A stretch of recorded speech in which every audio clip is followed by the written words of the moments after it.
Welcome to The Pestle, reviewing and breaking down movies to look for insights into the movie-making process.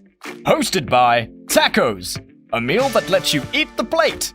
Now, let's dim the lights and start the show. Welcome everybody to The Pestle. Today's show is brought to you by Rose Apothecary, your one-stop shop for cheese, wine, lotion, bath bombs, and bomb-ass sweaters. Get it at Rose Apothecary. Welcome everybody to The Pestle. I am Wes. And I am Todd. And this is the, as we so well described last week, the Piñata show where we take a movie and we beat it open and give you all the candy that we find inside. And effectively, yeah, that's kind of what we do. We look to see, what goes into the making of a film, and from the perspective of filmmakers and actors, writers, musician, and a billion other things. I'm curious. So I have an interview coming up later this week where I'm going to go on someone else's podcast, and I'll be sure to link everyone once it's done. That's kind of one of the secret rules of being a good guest host is give a shout out whenever you do someone else's show. And so I'll certainly try to be a good guest. But one of the points of conversation, it's a creative show where he brings in a variety of creatives and discusses their process. And one of the conversations that we're going to have is going to be about how you get into a creative flow. And so I'm curious, like when you sit down to do whatever you do, lately it's been mostly music. Do you have a process that you go through beforehand? Is there anything that you try to do to help you get into a creative state of mind? Yeah, the first thing I gotta want to do it, right? I'm not, a lot of people can just say, I'm writing today, sit down and do it. But I used to force myself to do that, but I found, I guess in my old age or whatever, I'm not good at doing that anymore. So,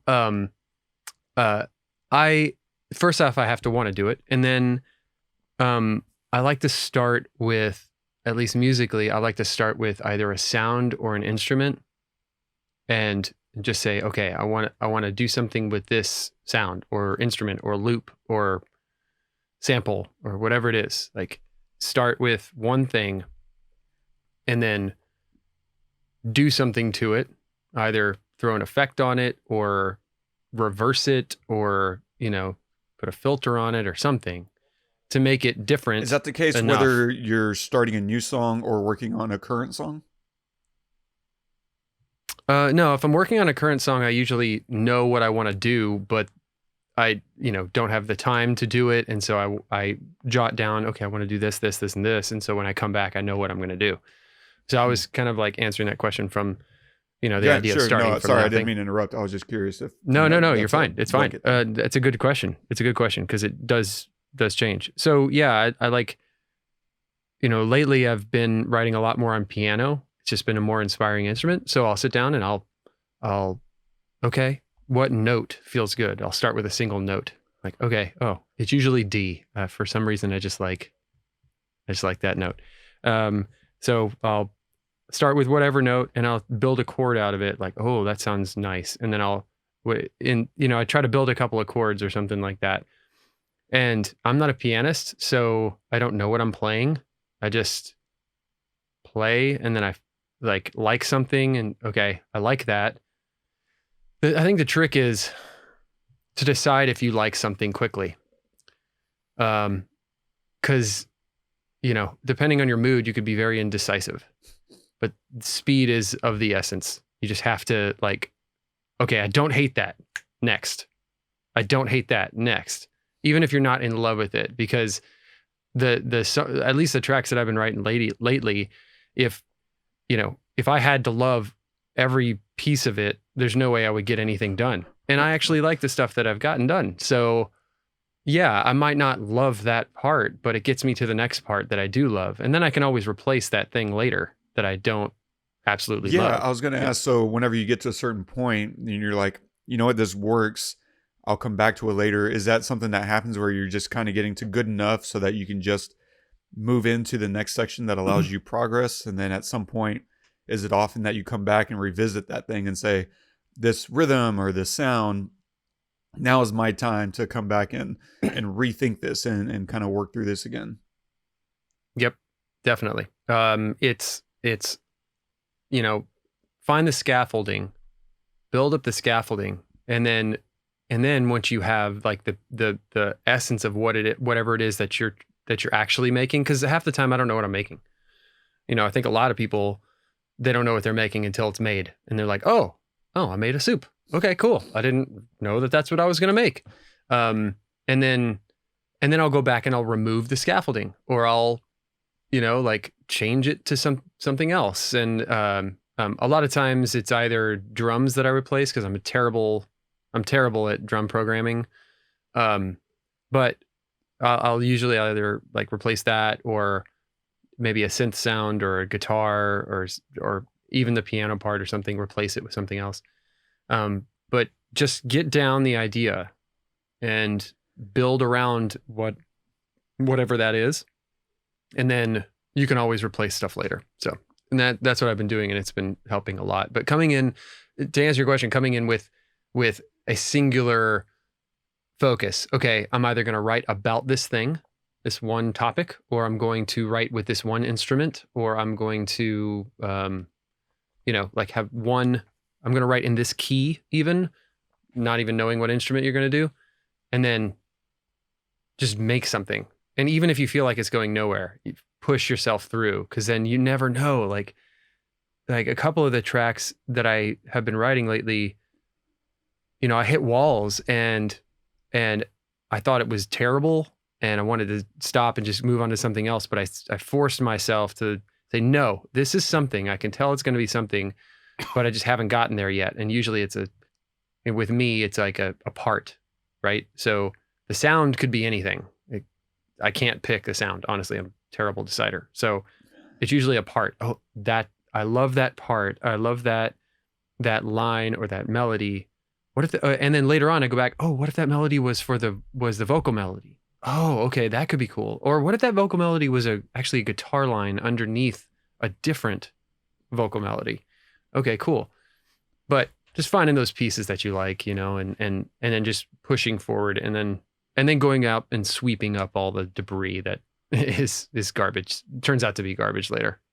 That's so interesting, because I find I've been doing a lot of writing lately, and there's so many similarities from the standpoint, like this script that I've been working on, I'm nearly done with. And when I started it was, you said you sit down with a note in your head sometimes.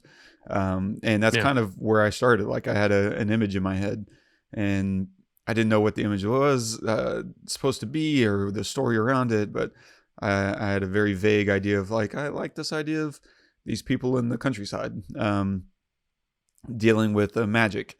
And from there, I just kind of sat with it for a few days, and I was on Instagram, and your brother-in-law posted a picture of like the sunrise coming up over like a ashen, smoky campfire, like that, as if it had been burning all night.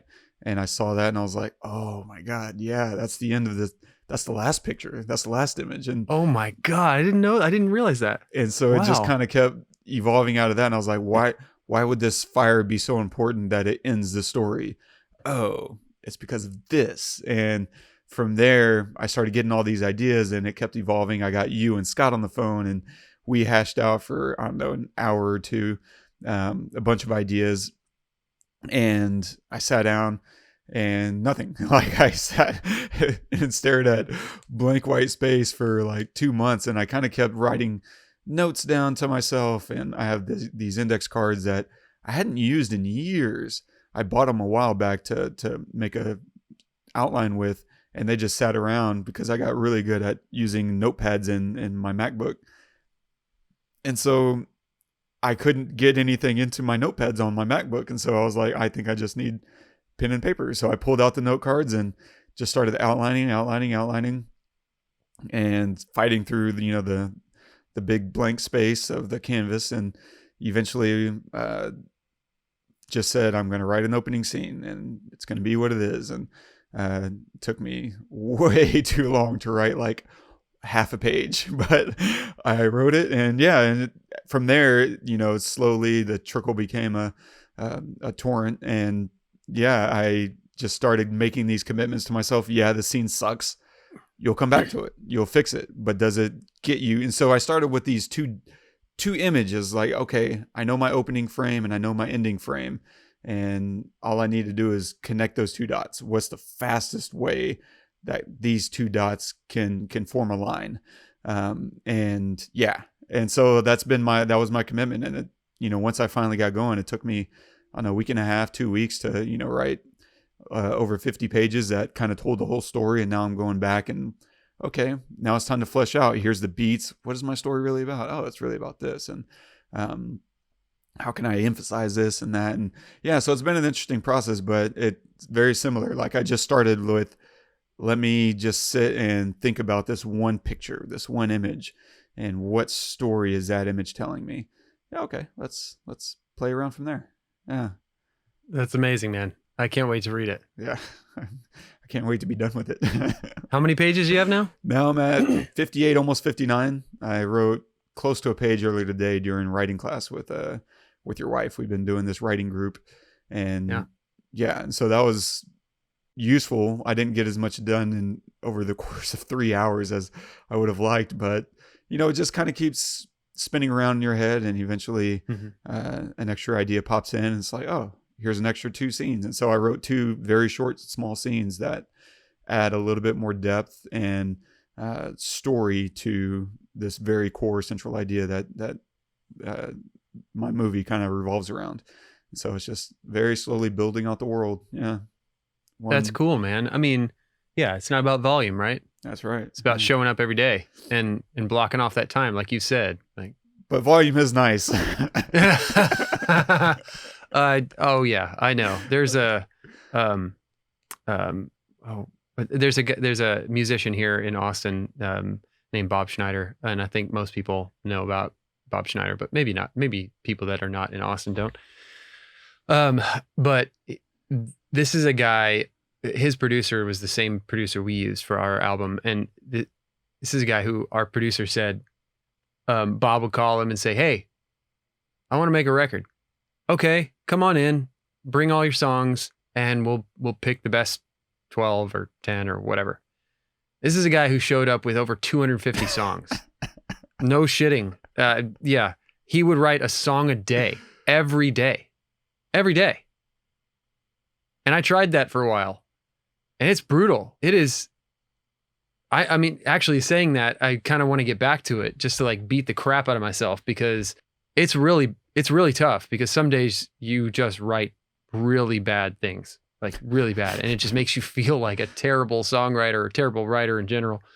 But it's like, you got to get all the garbage out, you know, and in the garbage, there's these little diamonds that you'll find, you know, like maybe it's an idea that you have now instead of like a full song. You take like a piece from that song or something. Anyway, so that's volume. Right. And every one of the songs, he would say, every one of the songs are like, oh, that's a banger, man. It's so good. It's so good. So it was really hard to narrow down. He'd be pissed. He'd be like, bring me 250 songs, jerk. Come on, man. Bring me 50 songs. Let's pick the best 12.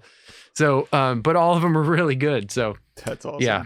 Volume is good too, but yeah, quality is where you really want. Just keep it moving. Yeah. Because right now my only goal is to get to 75 pages, and that, you know, I think I know the story well enough to know some of these slug lines are going to, you know, have longer than the 2 sentences that, you know, follows. And we'll certainly talk about that. But I've been looking for inspiration in all the weirdest places I can possibly look.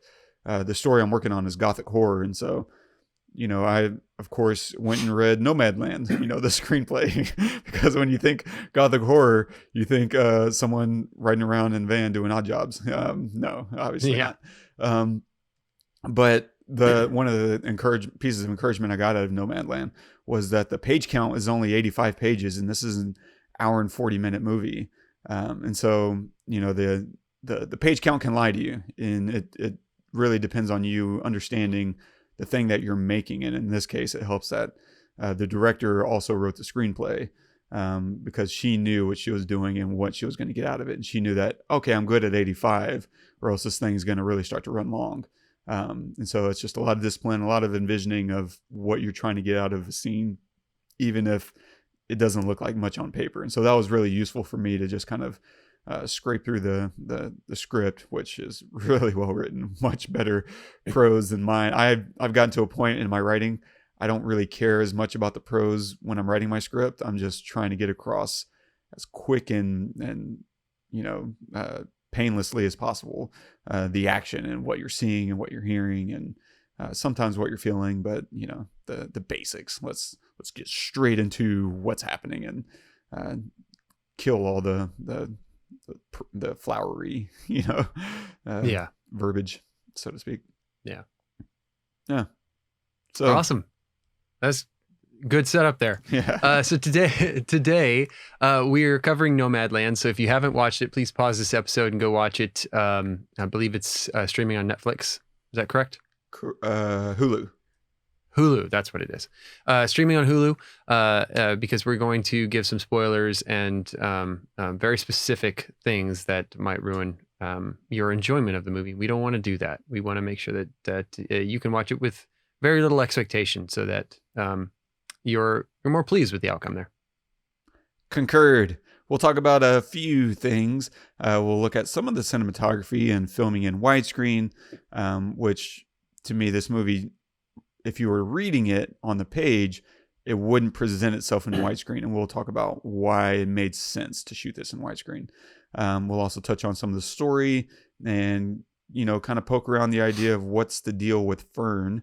And we'll also talk about some performance and some of the things that Frances McDormand does in order to create Fern and other such stuff and things and stuff. So a quick synopsis of the film. After losing everything in the Great Recession, a woman embarks on a journey through the American West, living as a van-dwelling modern-day nomad. Directed by Chloé Zhao, screenplay by Chloé Zhao, based on the book by Jessica Bruder, starring Frances McDormand as Fern, Linda May, Swankie, Bob Wells, and David Straithairn as Dave. Bo never knew his parents, and we never had kids. If I didn't stay, if I left, it would be like he never existed. I couldn't pack up and move on. He loved Empire. He loved his work so much. He loved being there. Everybody loved him. So I stayed. Same town, same house.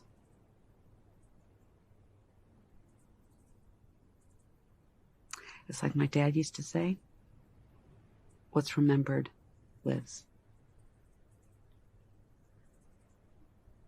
I maybe spent too much of my life just remembering Bob. You know what I mean? I can relate. I rarely ever talk about my son, but today would be his 33rd birthday, and 5 years ago he took his life.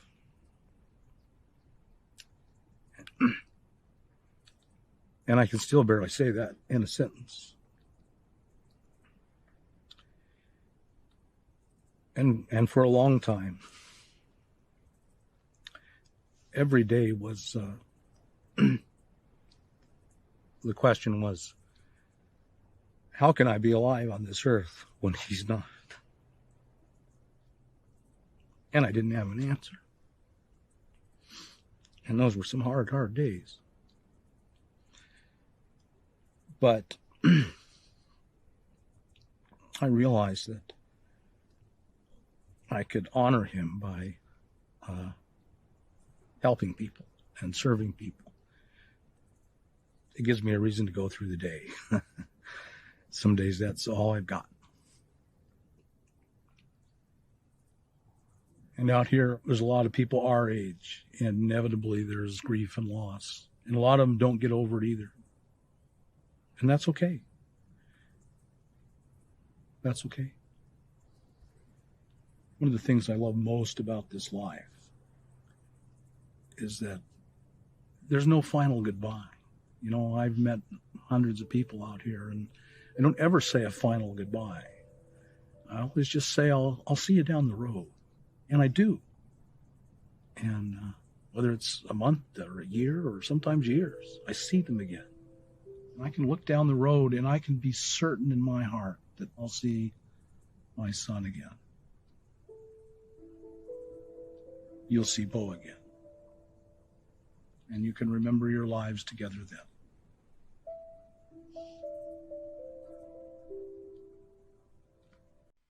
So, yeah, I don't know.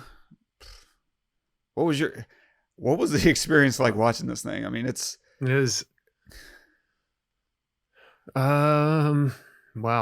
I'm really glad you picked that clip, because that was definitely the most impactful moment in the film for me. I can't imagine anybody having a better one. Yeah, man, it was amazing. It was like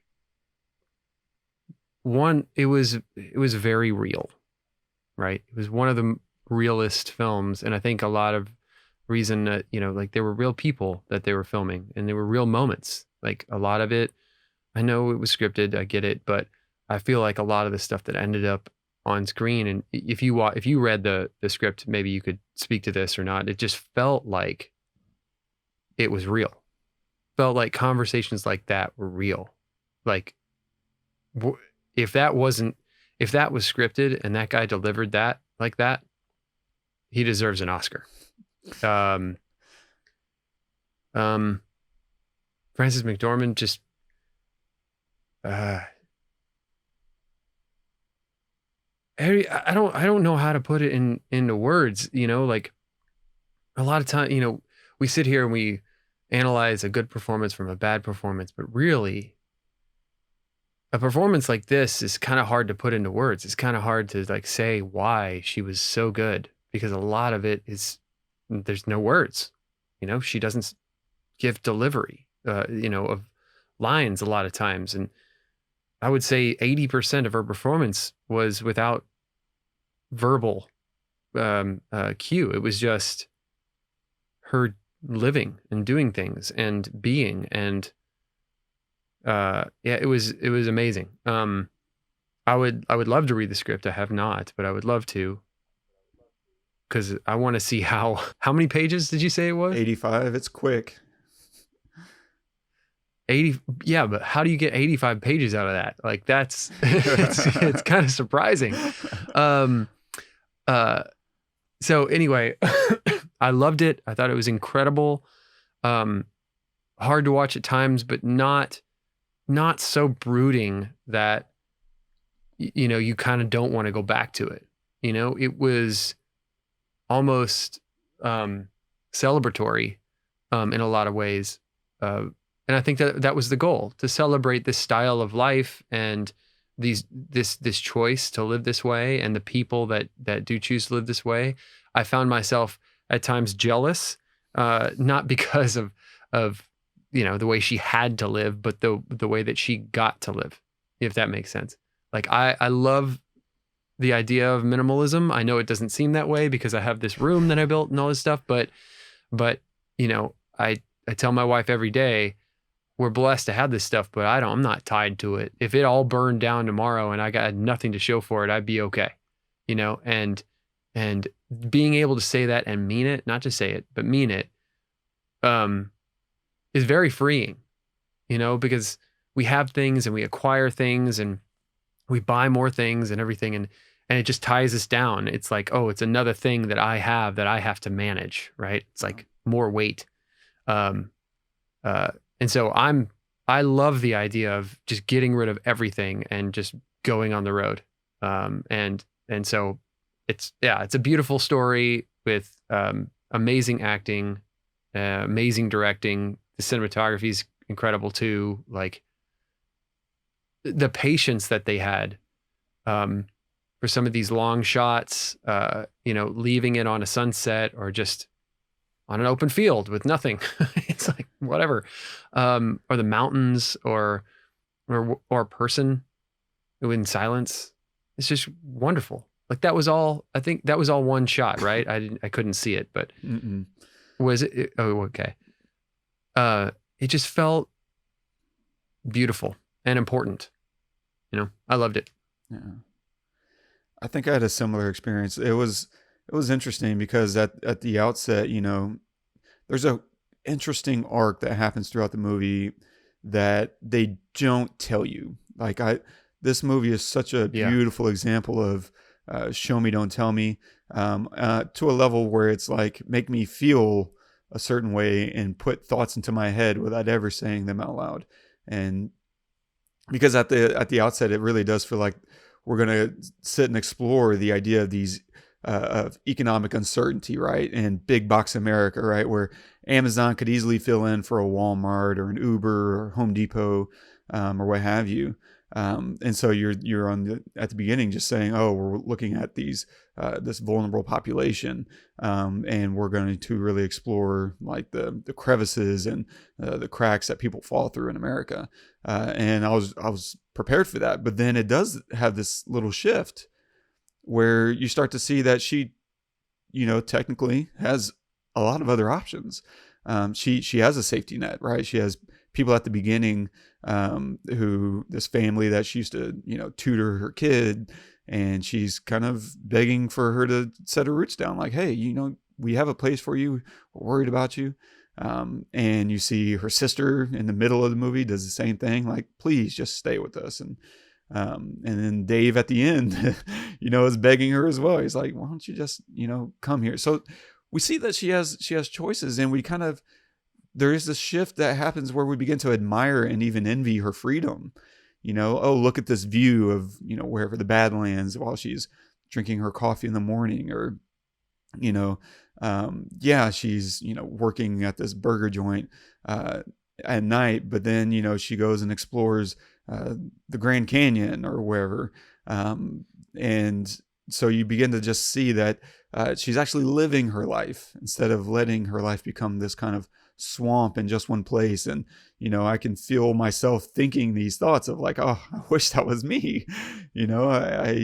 I can hear other people saying the same thing, like, oh my God, yeah, that there's some rough points, but man, there's some beautiful moments that she gets to live and explore. And it's such a stark contrast between those two things. But then another shift kind of happens, especially after Dave leaves to go be with his son and their new infant. Because then we begin to feel her loneliness, and you begin to feel sad for her. It's like, oh, she does have all this freedom, but she doesn't have anyone. And I think at some point, maybe even that scene where you start to hear kind of echo these thoughts of, yeah, I never see anybody again. Like I'll see you down the road, sure, but it just doesn't feel like I have anybody. And maybe it's not said by her, or maybe that might be Linda May or someone, but you begin to feel it. You begin to feel the emptiness, and so you begin to say, yeah, okay, maybe it is freedom, but maybe it's something else that she's dealing with. Maybe it's a rejection of belonging. Maybe it's a self-imposed exile in the face of grief. To belong just might be a betrayal to her husband and everything that she had with him. And so, I don't know, maybe finding roots is her rejection of healing and moving on, or maybe this is the way she processes healing and moving on. I don't know. Regardless, like, grief is a brutal process in the best of circumstances. And so, like, seeing her kind of process this, and you don't really know what it is until midway through the movie that she's lost her husband, right? She meets Bob, or and he's like, yeah, I can't imagine what you're dealing with, the loss of your husband and the loss of your town and your job and your livelihood. That's a lot to deal with. And so we very slowly begin to realize the things that she's dealing with that goes beyond her economic uncertainty, which is certainly there. And she certainly touches on that. And that's a conversation throughout the movie. Even Bob himself, right, has this comment about he calls it the tyranny of the dollar. And he discusses, the landscape of work in America and this and that. And so that's certainly a conversation piece, and something you can walk away with. But one of the things I love about this movie is it doesn't tell you how to feel. It doesn't tell you what it's trying to say. It kind of just allows you to look at the kaleidoscope and say, what do you feel and how do you feel about this? It's not asking for the government to intervene. It's not asking even for you as a person trying to intervene with your neighbor. It's not advocating for any of that. It's just telling Fern's story and allowing that to breathe and allowing you to kind of feel how you want to feel about it. And so I just have a high degree of respect for that. My impression, I kind of glanced at the book on Amazon. My impression is that the book has a much stronger perspective. And maybe the film isn't a hardcore telling of the story that the book tells. I don't know. Maybe I'll pick it up at some point. But to me, watching this movie, I felt a lot of, I don't know, space to feel how I want to feel, and to just kind of coexist with Fern. Yeah, I mean, even in that clip when Bob says some people will never get over their grief, and that's okay. To me, that's the most powerful line in the whole. I mean, and honestly, it's the most powerful line in a lot of movies that I've ever seen, because all of us have grief over one thing or another. Either it's for, whatever. And our goal is always to get over that, right? But what if our goal is to just be okay with living with it?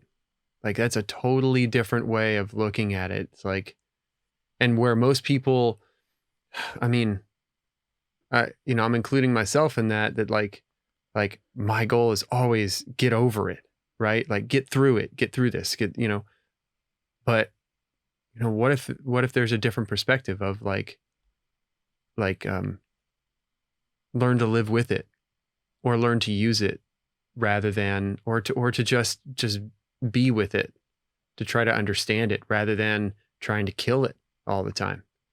I mean, because it's as with anything, if something brings you harm, you want to get rid of it, right? Yeah. Like, it's human nature. But so that was a very interesting line. When he said that, I had an internal, like a physical reaction inside. I was like, whoa, I've never heard someone say it's okay to never get over something. I've never heard that. I've always heard, like advice on how to deal with things or how to get over something or more or less in along those lines, but never, or it's okay, you feel this way now, kind of like attitude, but never like it's okay if you're always sad about something.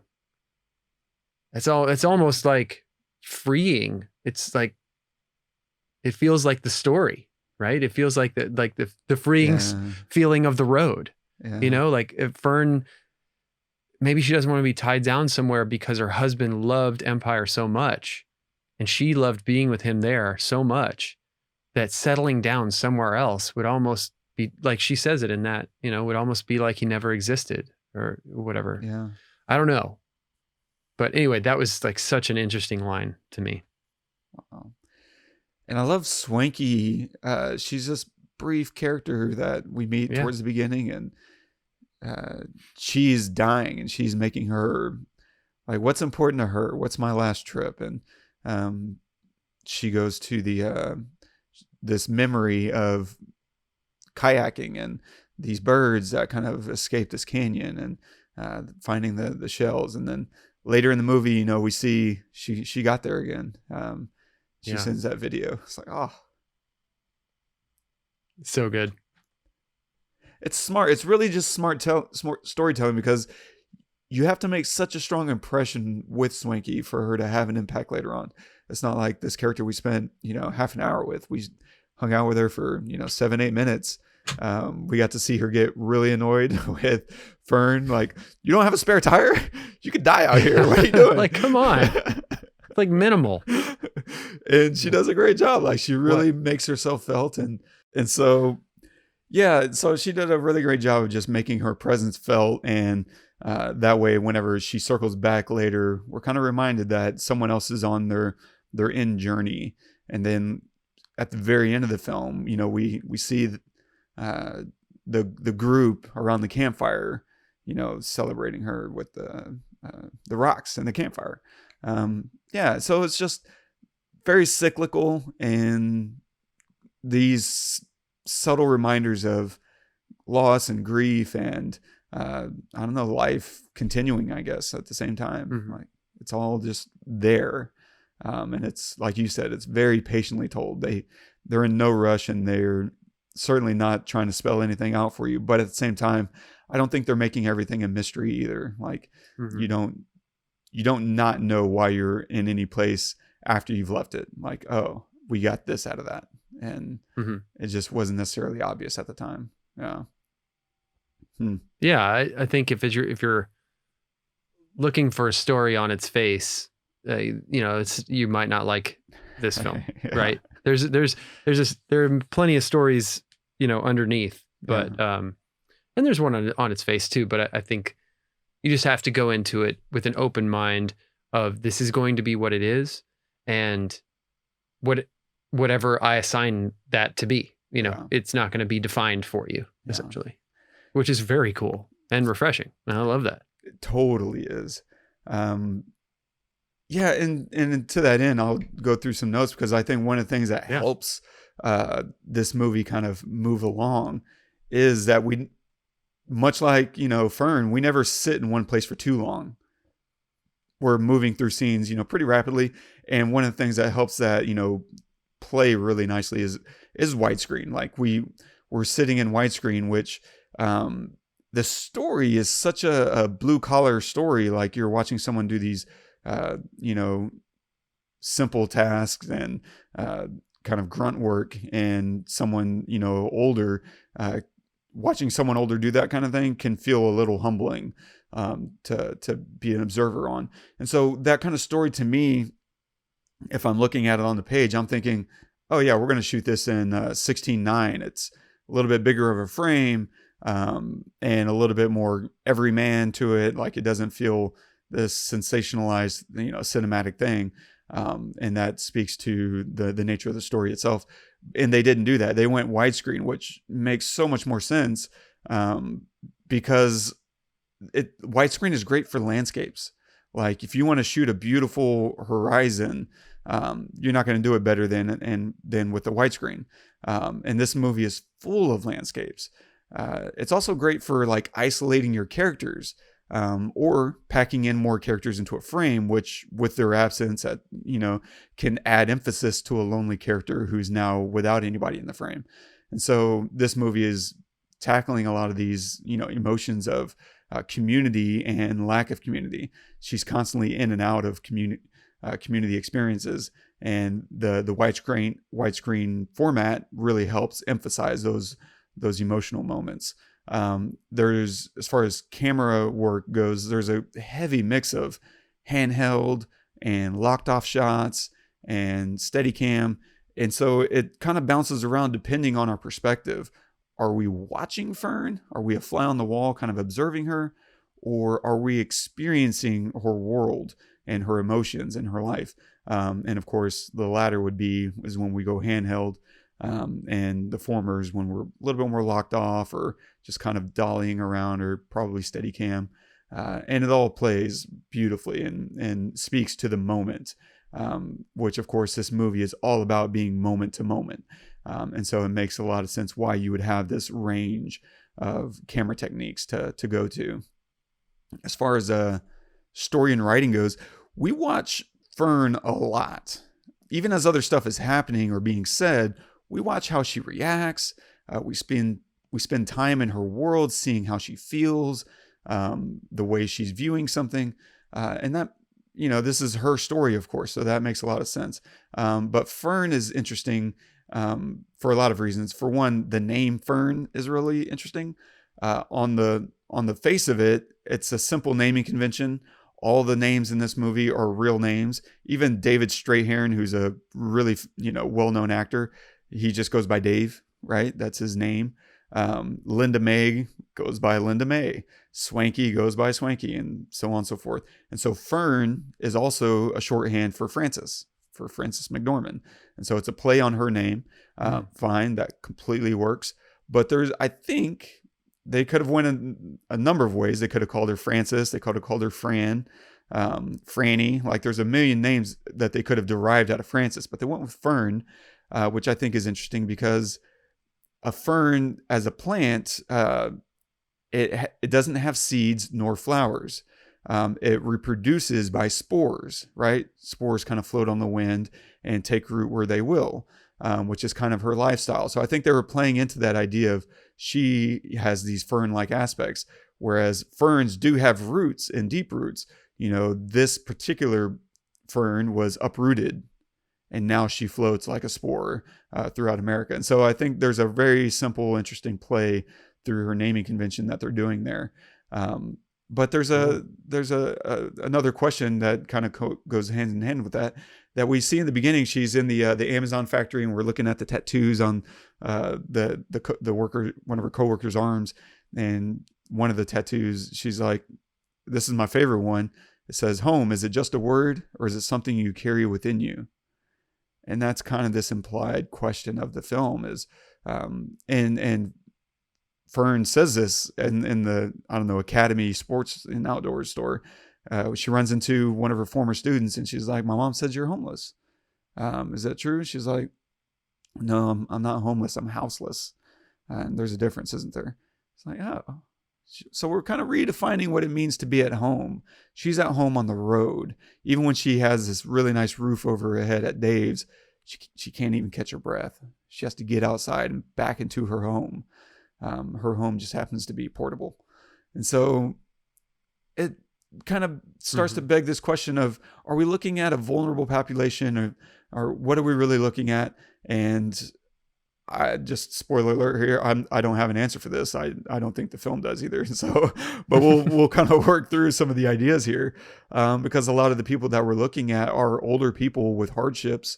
And, as we mentioned earlier, Bob Wells even has this whole thing about the tyranny of the dollar has put the workhorses out to pasture, and everyone he's looking at is who he considers the workhorses. And of course, Bob's goal, his life mission, is to provide lifeboats and try to help support them with a community and with a lifestyle. And so Fern can't get by on her Social Security benefits. And so she's not ready to file. And so she says she needs work, but says that she likes work. And you can look at that a number of ways. On the one hand, you could say that she really just likes work and she's not ready to retire and to call it in yet. Or you can also say, by contrast, that she's just trying to make the best out of the situation, because she's already said her benefits wouldn't get her by anyway. So she might as well like work and like, being active. And so that's a bit of a half dozen in one hand, six in the other. It's perspective. You're also, when we're sitting around the campfire hearing everybody's stories, we meet a Vietnam vet, and he's like, "I have PTSD and it's hard for me to sit still." And so he's got his issues. Then we also meet a woman who wanted to see the country with her family, but they passed away. She waited too long to start that journey with them. And she said they found out, they had cancer and they died within 3 weeks of each other. And so now she travels the country by herself. And there's this other woman right after that where I think her husband passed away and they had this sailboat, as they called it. I don't know if they're talking literally about a sailboat or referencing the RV as a sailboat. They're like, it's just sitting there in the driveway, and I didn't want it to still be in the driveway when I died. And now it's not. It's my sailboat's out here in the desert, and so there's this other idea also. It's okay. Maybe maybe they're vulnerable, but also maybe they're making a conscious decision that they're going to live their life free of these things that tie us down, that keep us from living sometimes. And maybe the Amazons and these other, makeshift jobs, maybe they're taking advantage of those jobs too. Maybe they're both, helping each other out to provide a lifestyle that they want in exchange for, seasonal work or what have you. We'll work on a beet farm for a little while, if that means I get to sit in Nevada and you know, look over this beautiful, you know, outback or whatever. And so that gets back to that question of, is that Fern? You know, she has options and family, and so what's preventing her from sitting down and staying somewhere? Is it pride? Is it shame? Like, is it embarrassing to want to take someone's help like that after you've had a full life and you know, a home to call your own? And or is it something else? You know, Fern is living in her past. She says as much in that clip that we played. You know, she has her storage unit that she kind of keeps going back to, and at the beginning, you know, we realize, if you watch this a second time, she's sitting there smelling this jacket, and you'll realize that that's her husband's jacket, and she's just kind of living in this memory. And she loves talking about Empire, and she, you know, wears her ring still, and doesn't think she could take it off if she tried. She tells those women. And so she's living in the past. And in my opinion, like, you know, living in the past is a bit of a trap. You know, I know so many people who live in their past, who had a terrible moment in their life and they just can't escape it. I have, you know, a close friend who, you know, suffered a traumatic experience as a kid that completely devastated their life. And they landed in foster care, and it just destroyed it. Like, as a, you know, 12-year-old dealing with something like that, you can stay there. And I have other friends that went through other really hard experiences, and that's all they talk about when I see them. And it's like, man, you could stay there, but if you do that, it's stealing your future. You're letting that thing win twice. And I've been through the ringer a time or two in my life, and I refuse to stay in those points. I'm not going to spend my time thinking about, oh, how I got screwed over, this and that. Like, it's just going to steal your joy and steal the opportunity that's still in front of you. Like, there's so much more life in front of you. And if you just stay there in your past, you'll never see it. And so, yeah, I think that's where Fern is. And that's ultimately, as we've probably said 3 or 4 times by now, you know, what's kind of kept her from actually ever giving up on the van life and sitting down. Is because she just wants to stay in that memory and keeping her husband alive. Like you said, like, yeah, I'm his rememberer. And that's what's keeping him going. Her performance, God, Frances McDormand, she deserves the nomination. Personally, I'm rooting for Vanessa Kirby, because she's just outstanding in Pieces of a Woman. But I promise, if Frances McDormand gets this Oscar, I will not be upset one iota, because she is absolutely incredible. She had so much to this character, to this performance, through her attitude, through the strength and dignity of this character, the freedom of judgment. Like, whenever you see someone, you know, kind of casting a judgment on her, you know, she shrugs it off and she defends herself. She's like, no, they don't know what they're talking about. And it almost doesn't matter what perspective you try to attack her with, because at the beginning, you know, she's being accused of being homeless, and she's like, nope, I'm fine.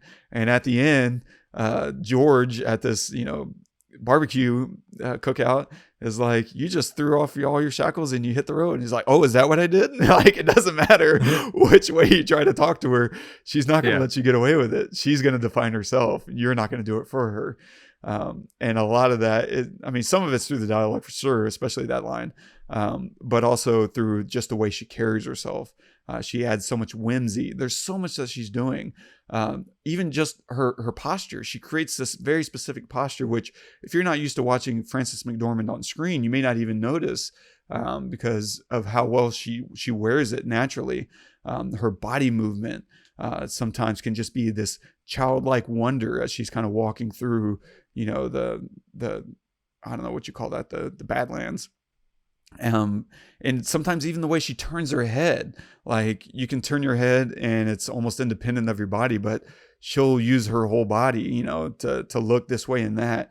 And so she's creating a very physical presence with her that fits with her kind of no nonsense attitude.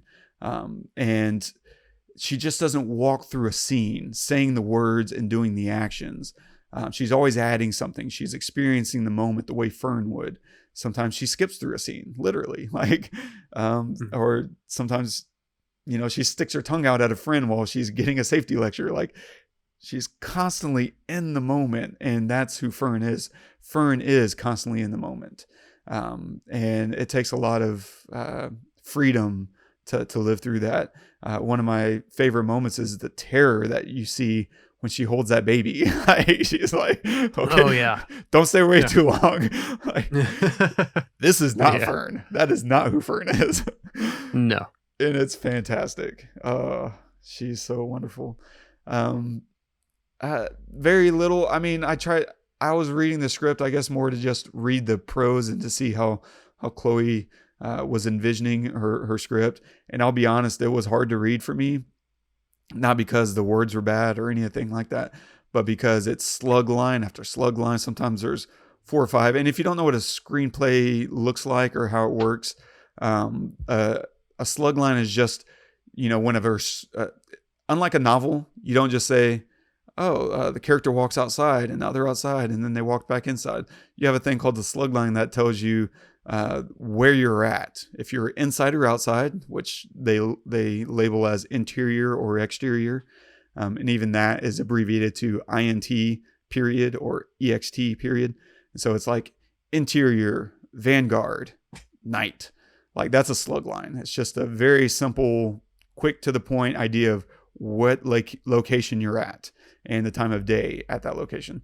And so every time there's a new slug line, you're effectively in a new scene. Not always. There's ways that you can, you know, walk from inside to outside and have it continuous. And it's using that word continuous. Like, you literally go, you know, just add that instead of day or night. You might just say continuous. That way you're kind of both, you know, admitting there's a change in scenery while also trying to keep the flow of the scene going. But too many slug lines can kind of create a ebb whenever you want to flow, because you're stopping one thing and you're starting a new thing. And so this screenplay was just full of slug lines.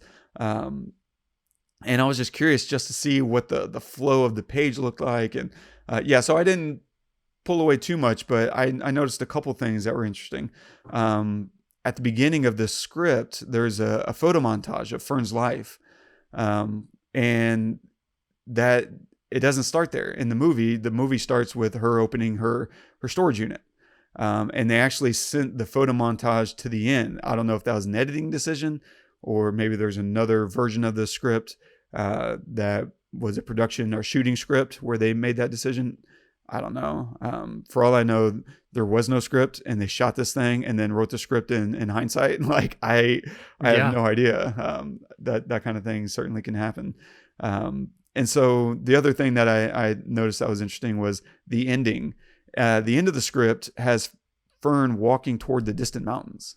And it's almost like she's kind of walking off and either starting a new journey, which is not the way I would interpret it, or this is the end of her journey. She's like, I'm done now.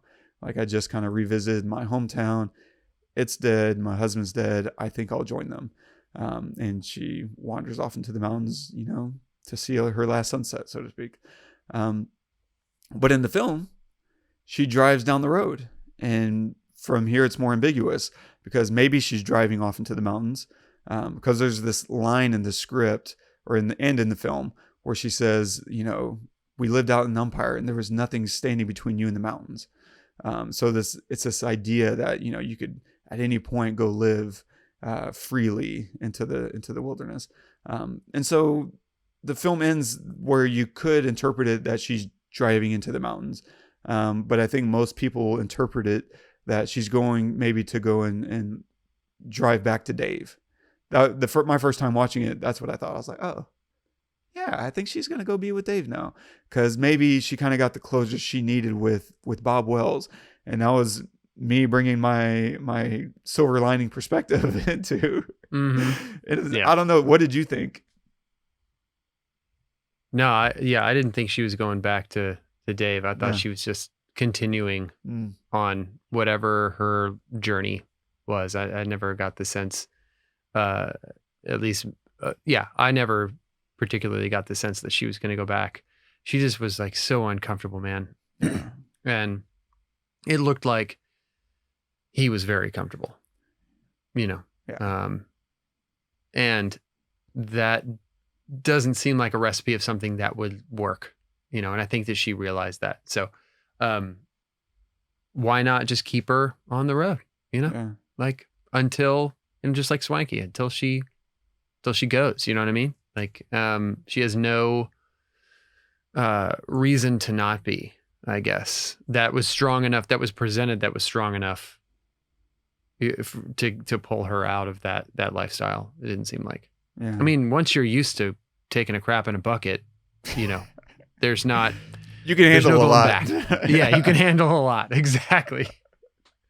And I mean, how perfect was it? Like her reaction to the smell after she's like, oh man, when she like opens the window or whatever. It's like ridiculous. So good. So real, man. So real. So was since you read the script, was Bob's monologue in there? Yeah, his monologue was in the script. Wow, that's amazing. Pretty much verbatim. I'm trying to think if anything jumped out at me as being wildly different as far as dialogue goes than in the script, and I mean, not really. And so part of me wonders, everything said in the script? Yeah, and man, part of me wonders if it was just kind of written in hindsight. Like, hey, here's our bullet points. Here's the scenes that we're going to do. And we'll explore the scenes as we get there. I know Joe Swanberg is big on that, where he'll write out ideas and outlines and say, this is the scene and here's what we're trying to accomplish in the scene. Go. And he just kind of lets the actors work their way through it. Oh, that's awesome. Yeah. Yeah. It's really fun. You also need the right actors to pull that kind of thing off. Yeah, I'll bet. Yeah, I'll bet. And one of my favorite films, Like Crazy, Jake, I think it's Jake Doremus. He did the same thing with Felicity Jones and Anton Yelkin, where same thing, like, hey, here's the idea of the scene. We're just going to work through it. Okay, let's shoot it, you know? And so I think he rehearsed it before shooting it, but it was still open to interpretation until they rolled camera, you know? Wow. Yeah. So it's an interesting way to make something. You like, you know, you definitely need to have a good idea of what you're trying to do, as well as actors who feel okay being free in the moment.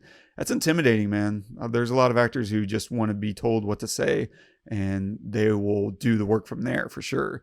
And they'll bring their interpretation. But the idea of owning the storytelling process for some actors is just a little too intimidating, and, you know, not what they do. Yeah. I like it. I would be super excited to do that kind of stuff. Yeah, I'm totally in that camp, man. I hate memorizing lines. I feel like it's cheating, you know? But obviously it's not, you know, like there's a story that needs to be told in a specific way, but it's, how cool would that be for a director to just say, okay, here's the bones, go. Yeah. Like, oh my gosh. And how good of a director do you have to be able to know when that's the take that you need to tell your story, right? That's hard. Yeah. Because every one of them is completely different. So how do you pick the one, you know, especially if you shoot out of order? Yeah. Like, oh my gosh. The Duplass brothers, I think they make a lot of their films that way. Especially the first one, The Puffy Chair. They said that, man, we just rolled and rolled and rolled until we thought we had something. And then we put the scene together in post. Like we just said, I don't know. There's a scene in there somewhere. We'll cut it together. That's awesome. I love that. I love that so much. Wow. I want to make a movie now. Yeah, man. Just go figure it out on the way, huh? Yeah, exactly. Exactly. Nice. Sweet. Great notes, man. Jeez. Yeah. Any other thoughts or ideas? I don't really have much to add. I mean, I think that you said it really perfectly with all of your notes, and had the great clip that we had there. And I've already said what I feel like about this movie. I mean, it's definitely rewatchable, which is surprising because not much happens And most movies like that, even if they're really good and they're Oscar worthy, they're hard to rewatch. But I think I could definitely rewatch this again, and it's because of Frances. She just destroys you, and makes this role into something that only she could do. I mean, I couldn't see anybody else in this movie other than her. She just plays it perfectly. So yeah, I think I said my piece. I love it. Yeah, I'm excited to see more from Chloé Zhao. Yep. I think she has some other films that I'll go back and definitely be checking out. But I'm excited because with all this awards attention, which is well deserved, it should bring more opportunity for if she's got any other ideas that she's been holding on to, or if she is just going to be given opportunities like, oh, here's your pick of the litter. I'm excited to see what she does now because she's a incredibly talented voice and refreshing voice. So well done, Miss Zhao. And what are you going to recommend this week, man? So I'm going to stick on the Frances McDormand train and go with another Oscar film, 3 Billboards Outside Ebbing, Missouri. Amazing performance by her. She just destroys it. And it's a great, great movie in general, in a lot of ways. Funny when it shouldn't be, not funny when it shouldn't be. It's just really good. Sam Rockwell in that film. Oh my God. I might go watch it right now. Yeah. Ooh, yeah. That's a great, I'm like combo. on a Frances McDormand kick. I want like Burn After Reading, Fargo. Like, let's just keep doing all her movies and we'll be happy. Well done. I'm going to recommend if you have another itch for a road trip movie that is also thoughtful and exciting. I'm going to recommend the Motorcycle Diaries. It's a Spanish film, and it is fantastic. It takes you on some very interesting trips, and it's funny, it's thoughtful, it's it's a conversation piece. If you've watched it, there's a lot of things you can talk about after the fact. Because it's not simple at all, much in the same way that Nomadland is not simple. So go check that out. Stay tuned next week. I think we're gonna check out Rocky, the first Rocky, and see what's going on in there. And I'm thinking we might piggyback that with the week after with maybe Creed, so we can kind of see the graduation from Rocky to Creed.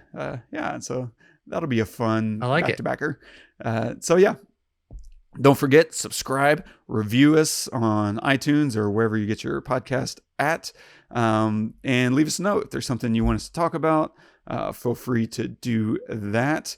I want to give a shout out to Charlie the Parasite. He dropped a review on Chef on Letterboxd, and he